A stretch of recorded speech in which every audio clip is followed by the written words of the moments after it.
Makanya ada sebuah riwayat disampaikan oleh Nabi, Dajjal nanti ketika muncul, maka Dajjal itu akan mendatangi, yang pertama itu salah satunya Arab Badui. Arab Badui itu didatangi Dajjal. Kemudian Dajjal akan berkata kepada Arab Badui itu, Ana Rabbuka, saya ini Tuhanmu. Arab Badui itu mengatakan, La innama anta Dajjal, enggak, kamu itu Dajjal. Loh, saya ini Tuhanmu. Fa'ti bihadalil, tunjukkan kalau kamu memang Tuhanku, tunjukkan dalilnya. Mana dalilnya bahwasanya kamu itu adalah Tuhanku? Apa yang kamu mau? Kata Dajjal. Yang kamu mau apa?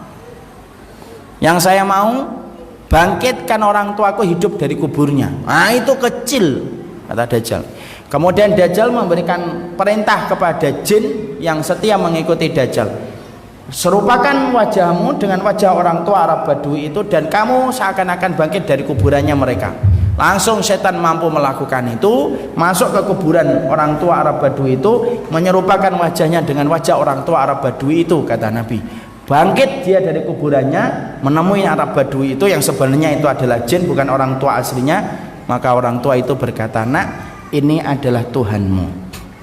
Arab Badui itu langsung beriman kepada Dajjal, mendapatkan surganya Dajjal yang hakikatnya adalah nerakanya Allah. Dajjal kemudian mendatangi yang kedua, seorang pemuda yang kemudian Dajjal mengatakan, Ana Rabbuka, saya ini Tuhanmu. Pemuda itu mengatakan, La innama anta Dajjal, kamu itu adalah Dajjal. Enggak, saya ini Tuhanmu. Kamu Dajjal.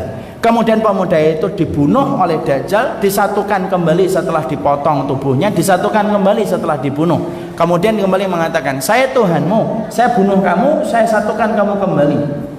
Kamu tetap Dajjal. Dan akhirnya pemuda tersebut disiksa oleh Dajjal, mendapatkan nerakanya Dajjal, tetapi hakikatnya mendapatkan surganya Allah.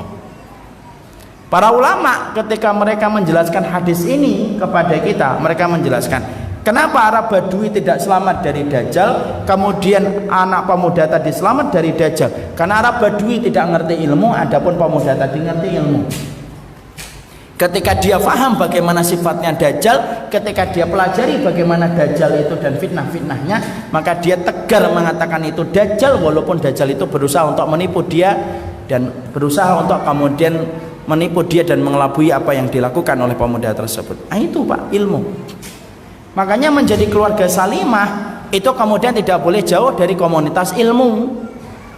Makanya kemudian kajian itu menjadi bagian dari keluarga salimah, yaitu kajian yang tidak menambah fanatiknya antum, tetapi kajian yang menambah semangat antum di dalam kebenaran. Karena kita tidak mungkin bisa mengetahui Dajjal kecuali pakai ilmu, dan ilmu yang saya sampaikan itu ilmu tentang ilmu Allah dan Rasulnya, ilmu Allah dan Rasulnya. Makanya kita mendapati Dajjal itu ketika Nabi mengatakan maktubun ka'fa'ra, itu sesungguhnya di keningnya Dajjal itu ada tulisan ka'fa'ra, dan tulisan itu tidak mampu dibaca, kata Nabi, la yaqra'uhu illa mu'minun. Tidak ada yang mampu membaca tulisan ka'fa'ra pada keningnya Dajjal kecuali orang yang beriman. Orang yang beriman, kalau antum bedah definisinya di dalam Al-Quran, orang yang beriman itu dua, memadukan ilmu dengan amal solih. Makanya kita nanti tidak bisa membaca itu ka'fa'ra dalam tulisan Dajjal kalau kita tidak memiliki ilmu dan tidak beriman. Sekarang itu kabur, akhi. Wong la ilaha illallah jadi baca HTI kok. La ilaha illallah HTI, kan gitu. Itu kabur. Makanya bisa jadi nanti ketika Dajjal itu muncul, dia ada tulisan ka'fa'ra itu di keningnya. Bisa jadi orang ngomong, ada ibu-ibu, itu loh Dajjal ka'fa'ra. Itu bukan ka'fa'ra, Bu. Itu huruf Korea. Karena bacanya itu karena dia tidak punya iman. Makanya ketika kita menjadi keluarga salimah, yang penting itu ajarkan anak-anak antum itu akidah, ikhwan. Ajarkan pertama kali kepada orang tua kita akidah. Wallah akhi, kita meremehkan ilmu akhirat padahal kita nanti akan tinggal selamanya di akhirat, tapi kita ngejar terus ilmu dunia padahal kita hidup di dunia itu hanya sebentar. Makanya yang paling penting adalah bagaimana membangun akidah untuk umat dengan membangun akidah keluarga kita. Karena kita paham ilmu itu obat dari getirnya zaman fitnah itu adalah ketika kita ngerti ilmunya. Jangan sampai anak saya, anak antum nggak ngerti akidah, nggak ngerti tauhid, nggak ngerti ilmu, akhirnya dia blank tentang urusan akhiratnya, nggak ngerti kewajiban dia kepada Allah dan Rasulnya. Kalau kemudian kita nggak ngerti dan tidak memahamkan ilmu, yang jadi korban anak dan antum. Kenapa? Anak kita kalau nggak solih, maka dia terkena fitnah. Kalau terkena fitnah, antum mati, saya mati. Anak kita mendoakan kita, doanya nggak pernah nyampe kepada kita, karena anak kita nggak solih ketika sudah terkena fitnah. Coba ikhwan, anak kita tidak solih, kita mati, tidak ada manfaatnya lagi untuk kita. Karena apa? Doa anak itu nyampe kepada kita itu syaratnya satu, waladun solih, harus solih dulu. Makanya kita kemudian harus mensolihkan anak kita. Ustadz, memang kalau solih harus kemudian masuk pondok. Anak tidak pernah mengatakan semua anak harus masuk pondok pesantren. Yang terpenting itu akidahnya disampaikan supaya dia faham tentang urusan Allah dan Rasulnya. Ketika pada zaman fitnah, jangan diremehkan urusan akidahnya.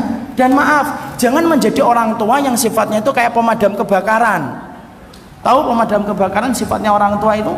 Pemadam kebakaran itu selalu hadir ketika masalah sudah timbul. Itu pemadam kebakaran. Ada nggak pemadam kebakaran yang datang sebelum terjadinya kebakaran? Tidak ada. Ngapain Pak kesini? Ini gedung mau terbakar nanti insya Allah. Makanya saya siap-siap di sini. Itu namanya merencanakan kebakaran. Loh, banyak orang tua itu tidak sadar bahwasanya dirinya pemadam kebakaran. Ketika dia menjadi orang tua pemadam kebakaran, tidak pernah menanamkan akidah, tidak pernah menanamkan tauhid, tidak pernah mengajarkan ilmu kepada keluarganya. Ya ketika ada masalah, lah baru mikir bagaimana solusinya. Nah, itu salah. Makanya pendidikan ilmu itu penting. Antum harus banyak belajar kepada para ustadz yang mengajarkan antum tentang sunnah, yang mengajarkan antum untuk tidak bermusuhan. Kenapa? Itu kunci selamatnya kita pada zaman fitnah. Tidak mungkin orang itu selamat pada zaman fitnah kalau dia tidak pernah mendatangi ilmu, akhi. Anak, obat dari getirian zaman fitnah itu ilmu. Dan saya sampaikan ya analogi gampang supaya antum mikir. Antum tahu nggak di sini di Balikpapan yang terkenal itu Pertamina. Antum tahu nggak berapa puluh tahun kita harus sekolah supaya bisa masuk di Pertamina?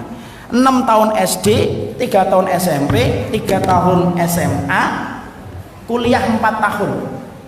Totalnya 16 tahun. Hanya untuk ngelamar di Pertamina, dapat kursi di belakang meja, ngerjain kemudian tugas selama 1 bulan, dapat gaji antara 1 sampai 100 juta. Sekolahnya 16 tahun. Kalau di Pertamina saja sekolahnya 16 tahun, itu pun belum tentu antum diterima di Pertamina. Itu pun kemudian antum harus sekolah 16 tahun supaya bisa diterima di Pertamina. Apalagi surganya Allah. Lah hari ini tuh banyak orang yang menganggap bahwasanya surga itu lebih rendah kualitasnya daripada tempat kerja kita. Mau kita aja tamat SD aja nggak berani ngelamar ke Pertamina kok, akhi. Ada nggak yang tamat SD ngelamar ke HRD? Tamat mana Pak? Tamat SD Impres 03. Terus pengen apa di Pertamina? Saya pengen jadi manajer. Itu di telepon security ada orang gila nyalon di Pertamina. Tidak boleh nyalon di Pertamina, kalau nyalon presiden boleh kalau gila. Kan gitu suruh. Makanya kemudian kalau kemudian kita di Pertamina butuh 16 tahun sekolah, kemudian apakah kita ketika mendapatkan surga kemudian kita tidak pernah ngikutin taklim gitu? Ya tidak bisa ya kawan, gimana kita akan selamat? Dan salah satu pendidikan yang penting akidah kita. Ingat loh ya, akidah yang kemudian mengajarkan kita semangat wala wal bara, akidah yang mengajarkan kita untuk mencintai orang beriman, ngikuti Nabi, itu yang menyelamatkan kita dalam kehidupan kelak kita di akhirat. Makanya orang yang paling dibenci oleh Allah itu siapa? Orang yang berzina. Bukan orang berzina tak yang dibenci oleh Allah. Apakah orang yang dibenci oleh Allah peminum khamr? Bukan hanya peminum khamr yang dibenci oleh Allah, tapi Nabi mengatakan abghaddur rijal indallahi alimun bidunya jahilun anil akhirah. Orang yang paling dibenci oleh Allah di bawah kolong langit, orang yang ngerti masalah dunia tapi tidak paham urusan akhirat.